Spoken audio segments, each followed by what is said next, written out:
Good morning, student. Today we start with a new lecture video of electrochemistry. In this chapter, we mainly discuss about the numerical based on molar conductivity, limiting molar conductivity, and Clausius law of independent migrations of ions. In this series, we start first numerical of your NCERT book. First numerical, calculate limiting molar conductivity of calcium chloride, and given limiting molar conductivity of calcium ion is 119.0 Siemens centimeter square per mole or mole inverse. Lambda naught Cl minus is equal to 76.3 Siemens centimeter square mole inverse. So limiting molar conductivity of calcium chloride is expressed in this way: lambda naught Ca plus 2 plus there is 2 Cl minus, so 2 lambda naught Cl minus, and the value of calcium ion is already given and the value of chlorine ion is also given, so you multiply and add, then you have the final answer of the lambda naught m, which is limiting molar conductivity of calcium chloride. So in this way you can solve this kind of question, and hoping that all of you understand. Now this is the second question, important question. Lambda naught m, limiting molar conductivity of NaCl, HCl and NaAC. AC stand for acetate. Sodium acetate are 126.4, 125.9 and 91 Siemens centimeter square per mole respectively. Calculate lambda naught for HAC. Lambda naught means limiting molar conductivity of HAC is subjected to determine in this question. So lambda naught HAC is equal to lambda naught NaAC plus lambda naught HCl minus lambda naught NaCl. By the help of this, cancel out Na and Na. We cancel out the limiting molar conductivity of sodium and also cancel out the limiting molar conductivity of Cl and Cl. Then it is HAC is left. So we put the value of NaC, HCl, and then subtract the value of NaCl to find out the lambda naught for HAC. That means ethanoic acid. HAC means HCH3 COOH. This is the HAC. This is the acetic acid.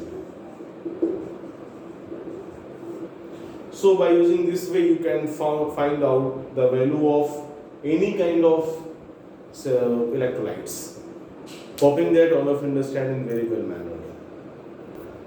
Now student, try to understand another numerical which is very important numerical of this chapter, and please first of all listen the question. The conductivity of 0.001028 mole per liter. This is the concentration or molarity. Acetic acid is 4.95 into 10 to the power 5 Siemens centimeter inverse. This is the conductivity. Calculate its dissociation constant if lambda naught m for acetic acid is 390.5 Siemens centimeter square per mole or mole inverse. First of all of you try to understand the dissociation constant K is equal to C alpha square by 1 minus alpha. This is the formula for the dissociation constant. K is the dissociation constant. Dissociation constant. And C is the concentration which is given, but alpha is not given in the question. And alpha is determined by this formula. Alpha is equals to molar conductivity divided by limiting molar conductivity, lambda naught m. This is the alpha. But in the question,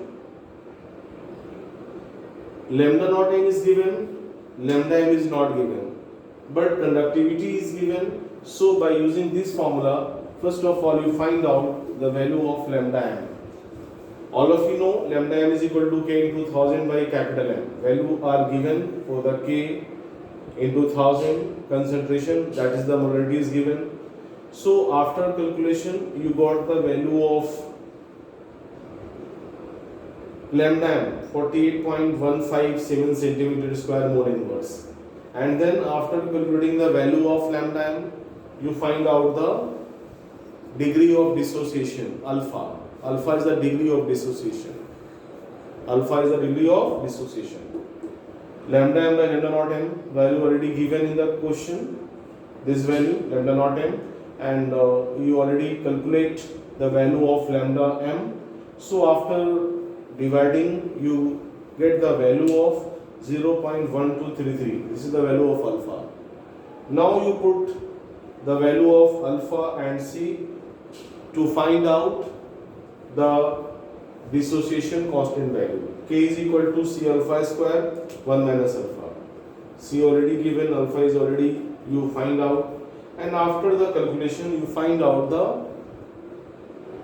dissociation constant value. So in this question lambda m is find out, alpha is the degree of dissociation, and K is the dissociation constant.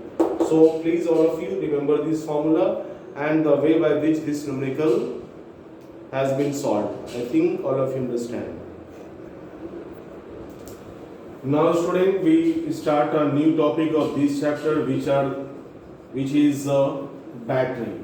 Battery are of two type. Number one, primary battery. Primary battery. Number two, secondary battery. Two type of the batteries. Number one, primary battery, and number two is the secondary battery. Primary battery are also known as non-rechargeable battery. Rechargeable battery. Secondary batteries are the rechargeable battery. Example of primary batteries are dry cell,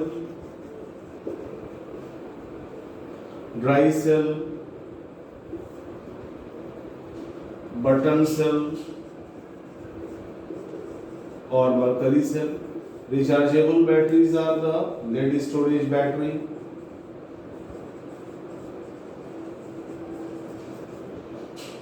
and cadmium, nickel cadmium battery.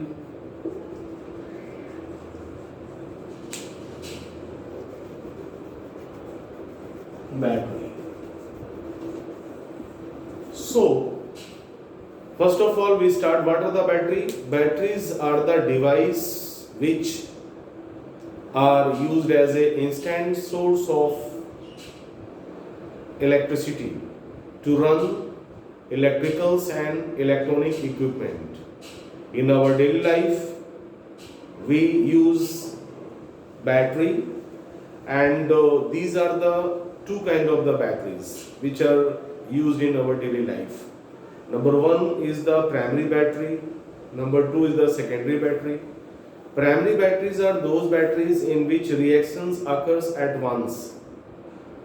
Reactions occurs at once, and after the regular use they get discharged and they do not recharge once again by passing electricity, are known as primary battery or non-rechargeable battery. And the well-known example of primary battery is dry cell. Dry cell are mainly used in toys, wall clocks, torch and other things, calculator, remote.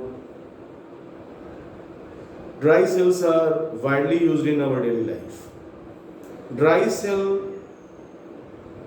was designed by Leclanche, a scientist. Hence, dry cell is also known as Leclanche cell. Now we start constructions of a dry cell. Dry cell, it consists of zinc container which acts as anode, and in the center graphite rod coated with manganese dioxide and carbon powder acts as cathode, and the space between cathode and anode filled with moist paste of ammonium chloride and anhydrous zinc chloride, which acts as an electrolyte. And following reactions will take place separately at anode and cathode and produce a potential of 1.5 volt. So the potential of dry cell is 1.5 volt, and the following reactions are used in the dry cell. Dry cell at anode, zinc container itself acts as anode. It loses 2 electrons, so it acts as anode. At cathode,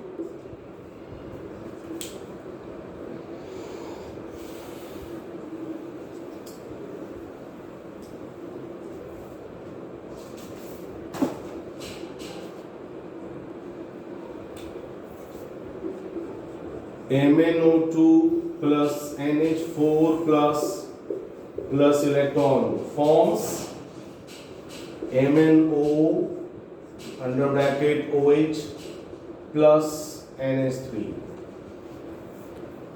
These are the two reactions which are taking place at anode and cathode in the dry cell.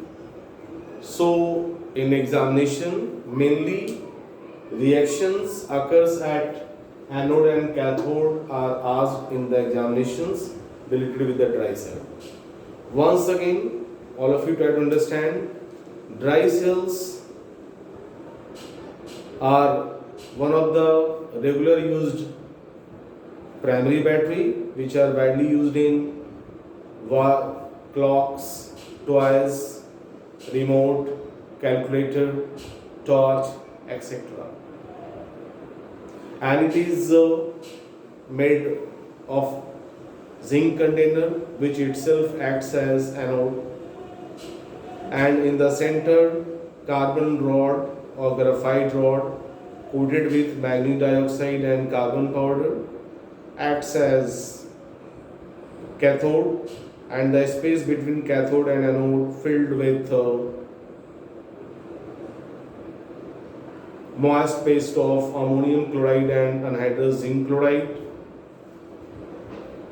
And when these batteries are attached with any source, then at cathode and anode following reaction will take place and creates a potential of 1.5 volt. I think that all of you understand about the primary battery as well as dry cell. So my dear student, please remember these two equation or reactions which occurs at anode and cathode. Hoping that all of you understand.